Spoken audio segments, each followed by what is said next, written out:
warahmatullahi wabarakatuh. Berjumpa kembali dalam pembelajaran IPA pada kelas 8 semester genap tahun pelajaran 2020-2021. Gimana kabar kalian? Ya, semoga dalam keadaan sehat-sehat ya.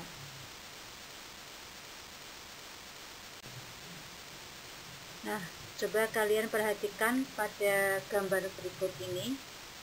Ya, setelah kalian mengamati pada gambar seorang yang sedang melakukan olahraga, gimana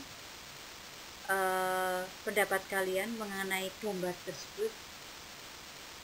Iya, pada gambar tersebut seorang yang melakukan olahraga, melakukan aktivitas olahraga, berkeringat, frekuensi pernafasan meningkat. Nah, ayo kita pelajari mengenai kaitan dengan gambar tersebut.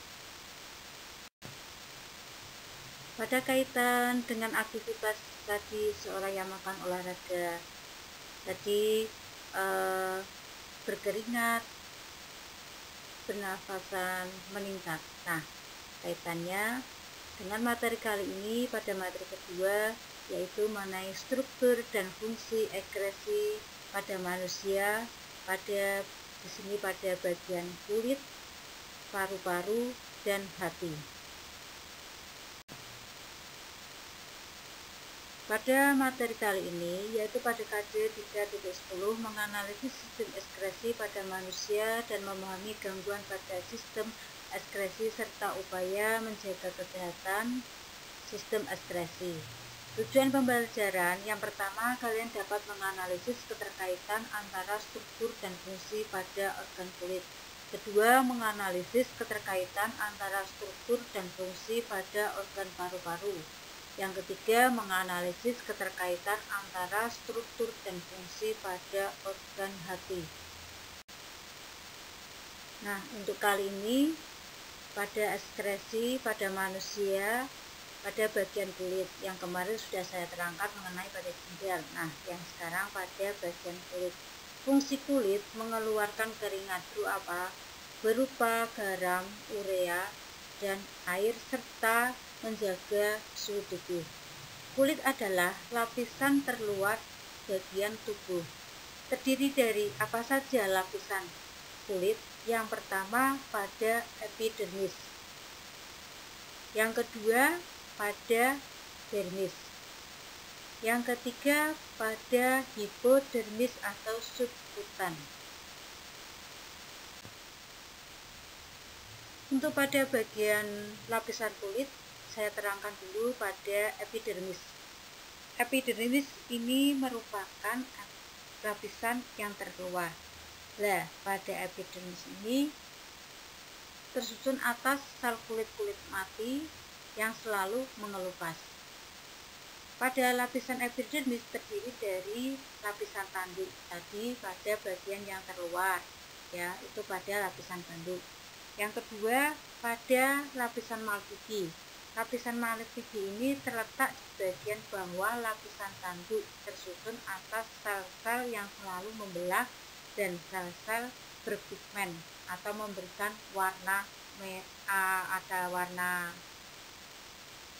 coklat, hitam, ataupun sawo mata, itu pada bagian epidermis pada lapisan malfizi. Pada yang kedua, yaitu pada dermis, ini terdiri dari kelenjar keringat. Fungsinya untuk menghasilkan keringat yang bermuara pada pori-pori kulit. Yang kedua, kelenjar minyak, menghasilkan minyak agar rambut tetap lembab. Yang ketiga, pada dermis bagiannya yaitu pembuluh darah. Fungsinya mengalirkan darah ke semua sel-sel. Yang keempat, pada dermis itu ujung-ujung saraf. Ini saraf yang menerima rangsang, akan kita bisa merasakan adanya rangsangan panas, dingin, nyeri, ataupun sentuhan dan tekanan.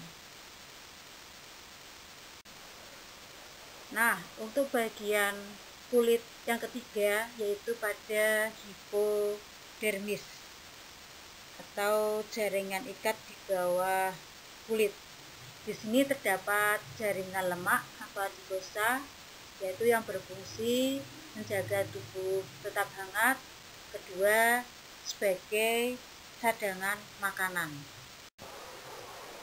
Pada alat ekskresi manusia, yang ketiga pada organ paru-paru atau pulmo.